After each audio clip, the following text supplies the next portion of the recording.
Assalamualaikum warahmatullahi wabarakatuh. Perkenalkan, nama saya Ulia Aziza, NPM 194100117. Di sini saya akan menerangkan bab 2, yaitu tentang komunikasi bahasa. Yang pertama yaitu hakikat bahasa. Bahasa adalah sebuah sistem, artinya bahasa itu dibentuk oleh sejumlah komponen yang berpola secara tetap dan dapat dikaidahkan. Ciri-ciri hakikat bahasa.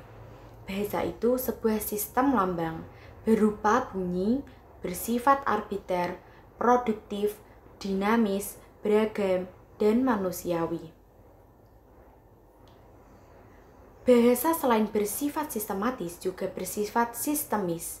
Sistematis maksudnya bahasa tersusun menurut suatu pola tertentu, tidak secara acak atau sembarangan.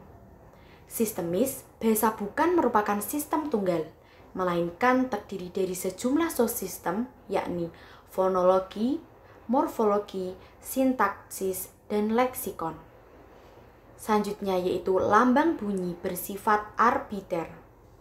Artinya, hubungan antara lambang dengan yang dilambangkan tidak bersifat wajib, bisa berubah dan tidak dapat dijelaskan mengapa lambang tersebut mengonsepsi makna tertentu. Yang ketiga yaitu bahasa bersifat produktif, artinya dengan sejumlah unsur yang terbatas namun dapat dibuat satuan ujaran yang hambar, tidak terbatas.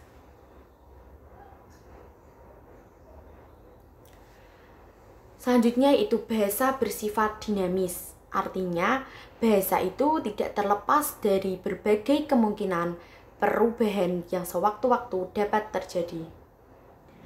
Selanjutnya, bahasa itu beragam. Artinya, meskipun sebuah bahasa mempunyai kaidah atau pola tertentu yang sama, namun karena bahasa itu digunakan oleh penutur yang heterogeni, yang mempunyai latar belakang sosial dan kebiasaan yang berbeda, maka bahasa itu menjadi beragam, baik dalam tataran fonologi, morfologi, sintaksis, maupun pada tataran leksikon. Bahasa bersifat manusiawi, artinya bahasa sebagai alat komunikasi verbal hanya dimiliki oleh manusia. Selanjutnya yaitu fungsi-fungsi bahasa. Secara tradisional, bahasa adalah alat untuk berinteraksi atau alat untuk berkomunikasi, dalam arti alat untuk menyampaikan pikiran, gagasan, konsep, atau juga perasaan. Dilihat dari sudut penutur, maka bahasa itu berfungsi personal atau pribadi. Maksudnya, si penutur menyatakan sikap terhadap apa yang dituturkannya. Dilihat dari segi pendengar atau lawan bicara, maka bahasa berfungsi direktif, yaitu mengatur tingkah laku pendengar. Bila dilihat dari segi topik ujaran, bahasa itu berfungsi sebagai alat untuk membicarakan objek atau peristiwa yang ada di sekeliling penutur atau yang ada dalam budaya pada umumnya. Dilihat dari segi kode yang digunakan, yakni bahasa itu digunakan untuk membicarakan bahasa itu sendiri. Kalau dilihat dari segi amanat, bahasa itu dapat digunakan untuk menyampaikan pikiran, gagasan, dan perasaan, baik yang sebenarnya maupun yang cuma imajinasi atau hayalan atau rekaan. Selanjutnya yaitu hakikat komunikasi. 3 komponen yang harus ada dalam setiap proses komunikasi yaitu 1. Pihak yang berkomunikasi, yakni pengirim dan penerima informasi yang dikomunikasikan yang lazim disebut parsitipan. 2. Informasi yang dikomunikasikan. 3. Yaitu alat yang digunakan untuk komunikasi. Berdasarkan alat komunikasi yang digunakan, ini dibedakan menjadi 2 macam, yaitu yang pertama, komunikasi nonverbal atau komunikasi yang menggunakan alat bukan bahasa, seperti bunyi peluit, cahaya, atau lampu ataupun api, semafor, dan termasuk alat komunikasi dalam masyarakat hewan. Yang kedua yaitu komunikasi verbal atau komunikasi bahasa, komunikasi yang menggunakan bahasa sebagai alatnya. Selanjutnya yaitu komunikasi bahasa. Dalam setiap komunikasi bahasa ada dua pihak yang terlibat, yaitu pengirim pesan atau sender dan penerima pesan receiver. Dalam komunikasi bahasa terdapat dua macam komunikasi, yaitu komunikasi searah, pengirim tetap sebagai pengirim dan si penerima tetap sebagai penerima. Yang kedua yaitu komunikasi dua arah. Secara berganti-ganti si pengirim bisa menjadi penerima dan penerima bisa menjadi pengirim. Selanjutnya yaitu keistimewaan bahasa manusia. Terdapat keistimewaan bahasa yaitu bahasa itu menggunakan jalur vokal auditif. 2. Bahasa dapat tersiar ke segala arah.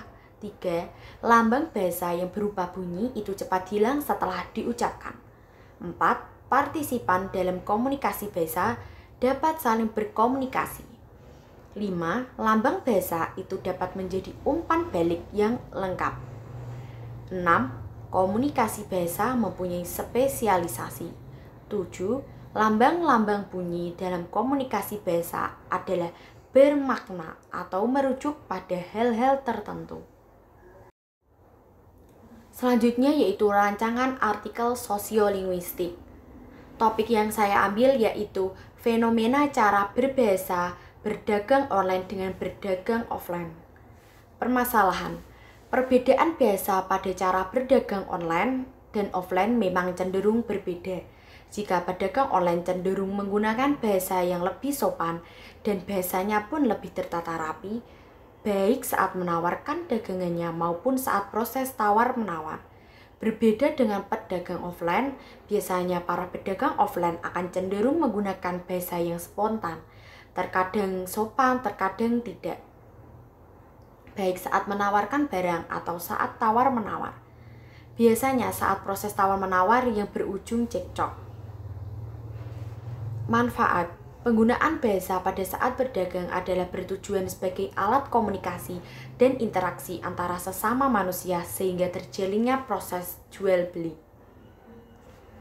Teori. Perdagangan adalah orang yang melakukan perdagangan untuk memperjualbelikan barang yang tidak diproduksi sendiri untuk memperoleh suatu keuntungan. Sementara komunikasi adalah proses interaksi antara pribadi dengan pribadi atau pribadi dengan kelompok guna menyalurkan informasi. Untuk bahasa sendiri adalah sistem lambang bunyi yang bermakna. Sekian presentasi yang dapat saya sampaikan, kurang lebihnya saya mohon maaf. Wassalamualaikum warahmatullahi wabarakatuh.